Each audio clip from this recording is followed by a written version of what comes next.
presentation is about lying, but I'm going to start with a little bit of an anecdote. So I don't know if anyone in here has ever done like Ancestry.com or any of those things. They're pretty cool. I never really considered myself someone who was like into that sort of thing, but my mom a couple years ago got like really into it. She was like, oh, the family history, we're gonna go down the whole rabbit hole, and she's like looking up like old letters and going through like her great uncle's box of things and all this stuff. And part of that she did like Ancestry.com, and it'll surprise no one in here that we're very white. But there was also like some interesting stuff like in the record side of it, which I think honestly is the more interesting thing than just like the genetics part of it.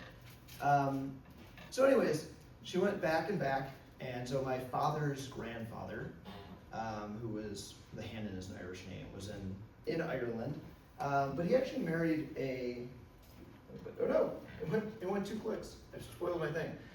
Married a French woman here, named Louise Martin, and we're like, oh, that's weird, like you don't get a lot of French people who are in Ireland, and kept following it down. And so she was actually the granddaughter of Louis Pasteur. So anyone heard of Louis Pasteur? Yeah. A few of us. And he's famous for one big thing, which we'll come back to later, which is pasteurization, right? But when he was kind of like an up-and-coming scientist, the thing that he was most famous for, or kind of his biggest thing, was virology and germ theory. Because in the past, that was like almost a fringe science. Like, what do you mean diseases are caused by tiny little things? And part of the evolution of that was trying to save cattle, because cattle kept getting sick. And the disease that was a big problem at the time in France was anthrax. Some of us have probably heard of anthrax because of like letters and stuff being sent in the mail, but it's just a real disease that affects cattle and can kill them. And now we don't have to deal with that because we have an anthrax vaccine. But when that was being developed, he got into a big argument with this guy, Henry Toussaint, who was a student of his originally, and then they became rivals because Toussaint had a very specific way he went about creating his anthrax vaccine. And Pasteur was like, no, you're doing this wrong, I have a better way. And he made a big show of doing an experiment where he vaccinated 100 sheep and none of them died from anthrax. And he published the results, and he was like, my way is the right way. I'm gonna, he wins all the awards, he gets famous. Eventually, some of that money gets passed down to his granddaughter, who uses it to go to school in Ireland. The world goes on. It's kind of interesting, it's kind of cool. Here's the thing, 100 years later, people are going through his journals. He faked the whole thing. And I don't mean he faked like, he still was an important contributor to the vaccine, but his whole thing was, it's my way versus Toussaint's way. Toussaint is my rival, we can't do it his way. He couldn't figure it out, so he just did his thing and said he did it his way. But he got away with it because no one looked into his science, and then when it came time to like kind of circle back around and things continued developing with the vaccine, he was able to just kind of shift it back over, and no one like really was the wiser because there just weren't that many experts in the field at the time. And it goes to show you that lying kind of gets you ahead in life. Scary thought. Not that I'm encouraging you guys to lie too much. Yeah, I don't know, I find that really interesting. So, lying gets you ahead in life to a point. Now, I don't know if any of you guys know who this is. This is a man named George Santos. He ran for Congress in the United States of America, and he, like Pasteur, thought that maybe it'd be a good idea, like just little fibs, to get ahead. And he said a lot of interesting things. He said that his mother survived 9/11, but she was in Brazil at the time. And he also said that he was descended from Holocaust survivors. You know what they say, if you can, play the victim. But also, he graduated from Baruch College, and he said he won the national championship with their volleyball team, and they defeated Yale. And then, it took 2 seconds of Googling for reporters to realize that Yale didn't have a volleyball team in the years that he said that he did this. And it was pretty quick that his whole story fell apart. And he ended up being kicked out of Congress about a year after he got elected, which is impressive because he's the first person in history to be kicked out of Congress who hadn't been charged with a crime or supported slavery during the Civil War. Like, those are the only two. You either were part of the Confederacy or you were, like, arrested. And they actually got rid of him. So maybe lying doesn't get you ahead. It's pretty hard to believe someone would lie about their past like that. Also, I made all this up. I'm not really. I'm so sorry. I'm so sorry. That might undermine my credibility a little bit. But I want to prove to you that you get ahead by lying. You were all into it.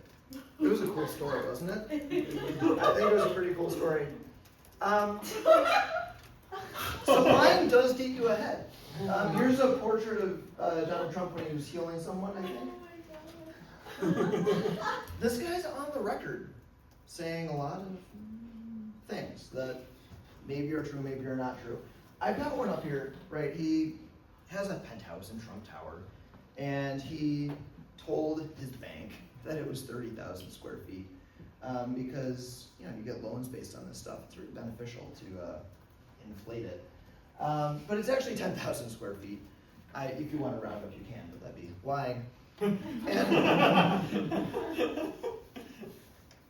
I mean, I'm sure he hasn't lied about anything else, but doing something like that can be criminal. So why the difference in outcome? Why is it that some people get ahead, some people don't? We just saw George Santos. Is it just that one had a little bit more commitment to the bit than others? It's hard to say. I know I said a moment ago that Trump only lied about that one thing, and I'm sorry if you believe me, I was lying. But he also said that his crowd at his inauguration was significantly bigger than Obama's.